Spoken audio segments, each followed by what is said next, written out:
terjangkau.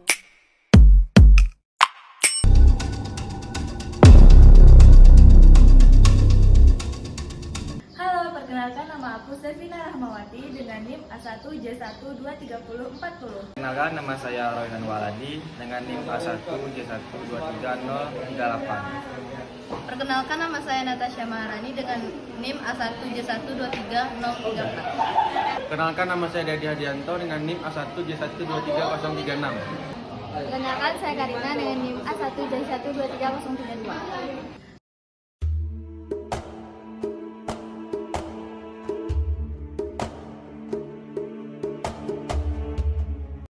Proses Islamisasi Kesultanan Demak. Kerajaan Demak merupakan kerajaan Islam yang pertama kalinya berada di Pulau Jawa, yang ditegakkan pada tahun 1478. Pertama, kekuasaan dari kerajaan Demak yang pada saat itu dipimpin oleh Raden Patah. Dalam kepemimpinan Raden Patah adalah masa awal mulanya pembentukan kerajaan Islam yang berada di Jawa. Ia mengusahakan dan juga mengislamkan penduduk Jawa yang di sana masih menganut agama Hindu-Buddha. Dalam Angkatan Perang Demak, mulailah terbentuknya sebagai penjaga dan juga sebagai pengayom negara dan juga ikut untuk menciptakan penyebaran agama Islam yang telah dirintis oleh para wali songo. Perencanaan Raden Patah gagal saat ekspedisi perlawanan kaum Portugis. Dan lalu perjuangan diteruskan dengan putranya yang bernama Adipati Unus, Pangeran Sabranglor. Ialah yang menjadi pemimpin kerajaan Demak dalam kurun waktu 3 tahun. Dan pada akhirnya melanjutkan misi Raden Patah agar bisa melawan Portugis. Dalam perlawanannya, Adipati Unus tidak berhasil sehingga para pasukan tentara Islam Jawa mengalami kekalahan. Lalu kemudian Adipati Unus melarikan diri ke Jepara. Dalam pelariannya, ini ia mempunyai harapan agar bisa merencanakan rencana kembali untuk melakukan perlawanan terhadap Portugis di Malaka. Jalannya pemerintahan di dalam Kesultanan Demak tidak terlepas dari peran besarnya para ulama-ulama ataupun wali yang sangat besar. Hal ini dapat dilihat semenjak pertama kalinya proses Islamisasi saat di Jawa Tengah, dengan memposisikan Sultan Patah di Kadigawanggi Bintari Demak pertama dan juga sultan-sultan pengganti. Selaku kerajaan Islam yang pertama di Pulau Jawa, kerajaan Demak sangatlah memiliki peranan penting dalam proses Islamisasi di dalam masa itu. Kemudian kerajaan Demak berkembang sebagaimana dalam pusat perdagangan dan juga sebagai pusat penyebaran agama Islam. Adapun wilayah mencakup wilayah Tuban, Jepara, Palembang, Gresik, Sedayu, Jeratan, dan Jambi, juga beberapa daerah di Kalimantan. Dalam Kesultanan Demak bisa menjadi kerajaan Islam yang utuh di bawahnya kepemimpinan sultan dan juga bimbingan para wali. Di dalam kurun waktu yang singkat, Demak bisa saja mengimbangi pengaruh Malaka di bidang pengiriman mubalik di sepanjang jalan niaga.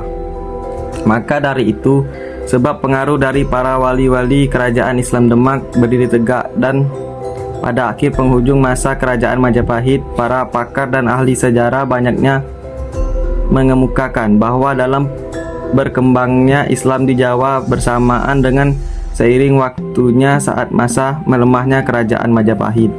Demak awalnya hanya sebuah kadipaten di bawah Majapahit. Ketika Majapahit melemah, Demak merdeka dan tumbuh menjadi kekuatan baru di pantai utara Jawa. Demak dikenal sebagai pusat penyebaran Islam di Jawa. Dengan Masjid Agung, Demak sebagai salah satu peninggalannya. Masjid ini didirikan oleh Raden Patah dan para wali songo, dan berfungsi sebagai tempat ibadah serta pusat kegiatan keagamaan. Setelah Raden Patah, Demak dipimpin oleh putranya, Sultan Trenggana, yang memperluas wilayah Demak hingga ke Jawa Barat dan Jawa Timur. Di bawah Trenggana, Demak mencapai puncak kejayaannya. Namun, setelah Trenggana wafat, Demak mulai mengalami kemunduran karena perselisihan internal dan pemberontakan. Dinamika politik ekonomi di abad ke-16 sampai 18. Dinamika pada kehidupan masyarakat tidak jauh dari kebudayaan sebagai hasil yang diperoleh dari gagasan dan juga tindakan manusia. Hal ini mencakupi beberapa unsur dalam kebudayaan, yakni ilmu pengetahuan, bahasa, organisasi, sosial, kekerabatan, sistem ekonomi, peralatan hidup dan teknologi, dan mata pencaharian hidup. Kesenian, religi, dari beberapa unsur kebudayaan salah satu yang tidak jauh terlepas dari suatu kehidupan masyarakat, yaitu sistem ekonomi ataupun sistem mata pencaharian hidup mereka. Pada dasarnya, dalam sistem mata pencaharian masyarakat yang berkaitan erat dengan lingkungan di sekitar di mana masing-masing masyarakat itu tinggal, adapun masyarakat yang tinggal di daerah dataran tinggi seperti pegunungan maupun daerah dataran rendah yang memiliki kondisi tanah subur dan bermata pencaharian sebagai petani, dan begitupun juga masyarakat yang tinggal di kawasan pesisir bermata pencaharian nelayan ataupun pedagang. Dalam wilayah kerajaan yang berdekatan dengan pelabuhan yang dijadikan pusat perdagangan atau perniagaan dan menjadikan sebagai sistem mata pencaharian, mayoritas masyarakat bergerak pada sektor perdagangan. Pada pertengahan abad ke-15 Masehi lahirlah Demak. Dengan adanya kerajaan baru tersebut yang tidak diduga, sebab Demak tidak bertepatan letaknya di permukaan yang memiliki tanah subur, yaitu dengan bersebelahan utara dan terbentang oleh permukaan seperti rawa-rawa yang begitu luas, dan kawasan Demak kerap diterpa banjir. Akan tetapi, sebagaimanapun kawasan yang kurang subur dan juga dipenuhi rawa-rawa, itu lahir kerajaan lalu berubah dengan begitu cepat.